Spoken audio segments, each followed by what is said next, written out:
They say never mix family and business. I should have listened, but I never expected my sister-in-law to go so far, or to forget who my father was. I'm Olivia Chun, founder and CEO of Secure Flow, a cybersecurity company I built from the ground up. My brother David married Catherine Williams 5 years ago, and that's when my problems really began. Catherine came from old money and never let anyone forget it. She couldn't understand why I'd want to work when I could just marry well, like she did. The fact that my company was becoming successful seemed to personally offend her. "It's cute that you play with computers," she'd say at family gatherings, "but wouldn't you rather focus on finding a husband?" What Catherine didn't know, what almost no one knew, was that my father, Richard Chun, wasn't just a successful businessman. He was the chairman of the Securities and Exchange Commission. We kept it quiet to avoid any appearance of favoritism in my business dealings. I wanted to succeed on my own merits. Dad understood. He taught me the value of hard work and integrity from an early age. "Success means nothing if you don't earn it honestly," he always said. Secure Flow started in my garage, with just me and 2 laptops. Through years of hard work, it grew into a company valued at over $100 million, with contracts from major corporations and government agencies. We specialized in protecting sensitive data, something that would become ironically relevant later. Catherine's attitude changed when she realized how valuable Secure Flow had become. Suddenly, she was very interested in my little computer company. She started showing up at my office unannounced, asking questions about our contracts and corporate structure. "I'm just trying to understand the family business better," she'd say with a smile that never reached her eyes. I should have seen it coming. The first sign of trouble came when one of our bank officers called about unusual activity on our corporate accounts.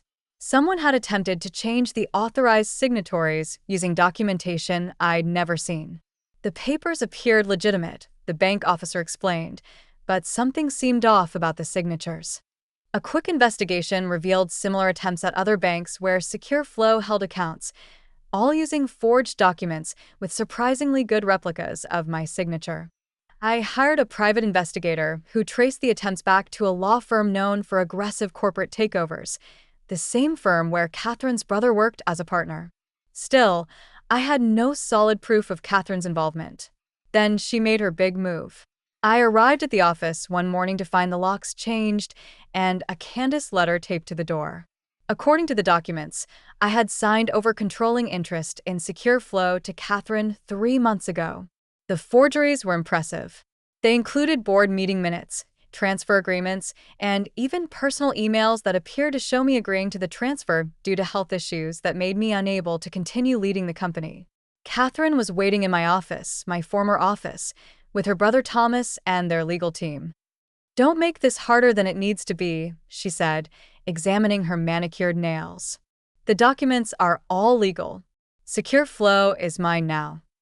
I looked at the stack of forged papers on my desk. "Did you really think you'd get away with this?" "Get away with what?" she smiled. "You signed everything over to me. It's all perfectly documented. Those signatures are forged. Prove it." Her smile widened. "By the time you do, I'll have changed everything. New board, new management, new direction for the company. It'll be too late." She was right about one thing: a normal legal challenge would take months or years to resolve. By then, she could strip the company bare. But Catherine had made 2 crucial mistakes. First, she'd forgotten what Secure Flow actually did.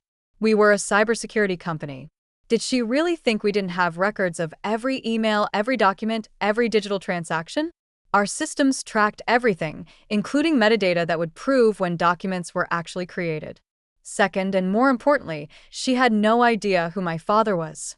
I pulled out my phone and dialed a number I rarely used. Catherine watched with amusement as I put it on speaker. "Hi, Dad," I said when he answered. "Remember that favor you said I'd never ask for? I need it now." "What's wrong, Olivia?" My father's authoritative voice filled the room. "My sister-in-law and her brother have forged documents to steal Secure Flow. They're trying to take over a company that handles sensitive government contracts using fraudulent paperwork." There was a pause. When my father spoke again, his voice had changed to what we called his chairman tone. Catherine Williams and Thomas Williams? Yes, sir. The same Thomas Williams who's been under SEC investigation for his role in 3 other suspicious corporate takeovers. Catherine's smile vanished. Her brother's face went pale. "Put me on video," Dad commanded. I switched to video call and turned the phone so everyone could see the SEC chairman's face and his official office behind him. "Ms. Williams." "Mr. Williams," he said formally. "As chairman of the Securities and Exchange Commission, I am officially notifying you that you are under investigation for securities fraud, corporate theft, and multiple violations of federal law. Federal agents are already on their way to secure the premises and all documents. I suggest you contact your attorneys immediately." Catherine's lawyer dropped his pen. Actually dropped it like in a movie. Thomas looked like he might faint. You can't," Catherine stammered. "This is a private business matter." "A private business matter involving forged documents, attempted theft of government contractors, and securities fraud?" Dad corrected her. "The SEC takes a very dim view of such activities." Within minutes, FBI agents arrived to secure the building and collect evidence. Catherine and Thomas were escorted out, their faces ashen. Their lawyers hurried after them, already distancing themselves from the scheme. The investigation moved quickly. The forensic evidence was overwhelming. Not only had Catherine and Thomas forged documents, but they had also attempted to manipulate secure flow stock in preparation for a sale once they gained control. The metadata from our security systems proved when the documents were actually created. Security cameras showed Catherine accessing the office after hours to plant evidence. Email records revealed the entire conspiracy, including messages they thought were deleted. But the final nail in their coffin came from an unexpected source.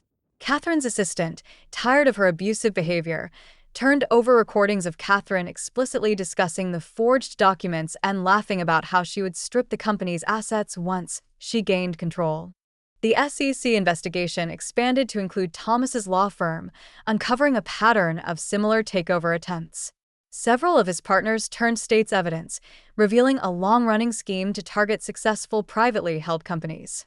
Catherine and Thomas were arrested 2 weeks later. The charges were severe: multiple counts of fraud, conspiracy, and attempted corporate theft. Given the involvement of government contracts, federal prosecutors were pushing for maximum sentences. David, my brother, was devastated when he learned the full extent of his wife's crimes. "I had no idea," he kept saying. "She always talked about wanting to be part of the family business, but I never imagined."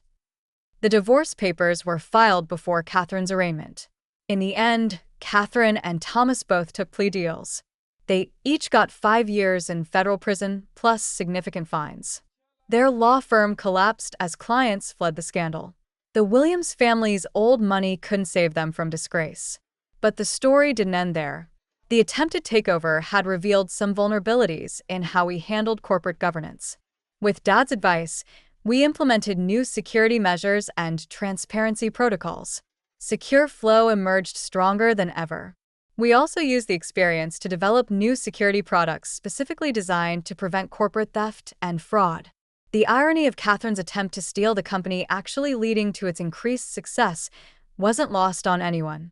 A year later, I sat in my office, my real office, looking at Secure Flow's latest valuation, $500 million. The attempted takeover and subsequent publicity had actually raised our profile in the cybersecurity industry. Companies that had never heard of us were now calling for our services.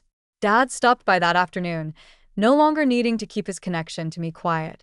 The story of how the SEC chairman's daughter had built a successful cybersecurity company on her own merits, only revealing the connection when forced to defend against theft, had become something of a legend in business circles. "You know," he said, sitting across from my desk, "I always knew you'd never ask for help unless it was absolutely necessary. You wanted to succeed on your own." "I did," I agreed. "But I'm glad you were there when I needed you." That's what family is supposed to be. There for each other. Supporting each other honestly, not trying to steal from each other. We'd heard that Catherine wasn't doing well in prison. Her family had cut her off, embarrassed by the scandal. Thomas's legal career was over, his reputation destroyed. They'd both have to rebuild their lives from scratch when they got out. David had moved on, focusing on his medical practice and slowly returning to family gatherings. The experience had changed him, made him more appreciative of genuine relationships over superficial status. As for me, I kept working, kept building, kept innovating. Secure Flow's success continued to grow, but now I made sure everyone knew it was earned through hard work and integrity, not connections or shortcuts. The attempted takeover taught me valuable lessons about trust, family, and the importance of building strong foundations. We implemented new security measures not just in our technology, but in our corporate structure and relationships. Every new employee now hears the story of how our own security systems helped save the company from theft. It's become part of our corporate culture, a reminder that integrity and innovation are our true assets. Catherine's prison sentence will end in a few years. Sometimes I wonder if she's learned anything from this experience. The last I heard, she spent her time in the prison library reading books about corporate law. Whether for redemption or revenge, no one knows. The Williams family's old money and influence couldn't protect Catherine and Thomas from the consequences of their actions. Their attempt to steal what they couldn't earn legitimately cost them everything they already had. Dad still chairs the SEC, continuing his work to protect honest businesses from fraud and theft. Our relationship has grown stronger, no longer needing to hide our connection. He's proud, not just of my success, but of how I handled the crisis, using legal means and proper channels even when faced with criminal behavior. Secure Flow continues to evolve and grow. We've opened offices internationally, developed new security products, and built a reputation for unshakable integrity. The company that Catherine tried to steal has become something far more valuable than she ever imagined. Last week, I received a letter from Catherine's prison address. I haven't opened it. Some bridges, once burned, should stay ashes. Instead, I added it to our company archive, a reminder that success built on fraud never lasts. But success built on integrity can withstand any attack. The plaque in our lobby reads, "Security through integrity." Words that now carry extra meaning for everyone who knows our story. It's a daily reminder that the best defense against theft isn't just good technology, it's good character. As for that favor I asked from Dad, it remains the only time I've ever requested his help in business. That fact has become as much a part of our company's legend as the attempted takeover itself. It stands as proof that true success comes from earning it honestly, not from exploitation or theft. Catherine tried to steal a $100 million company and ended up in prison.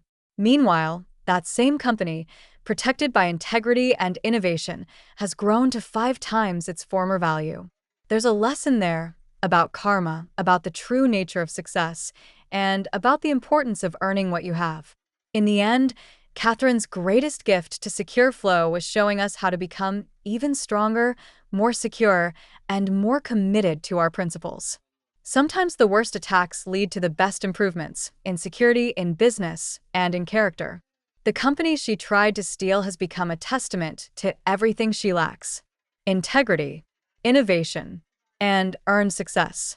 And that's something that can never be stolen, no matter how good the forgeries are.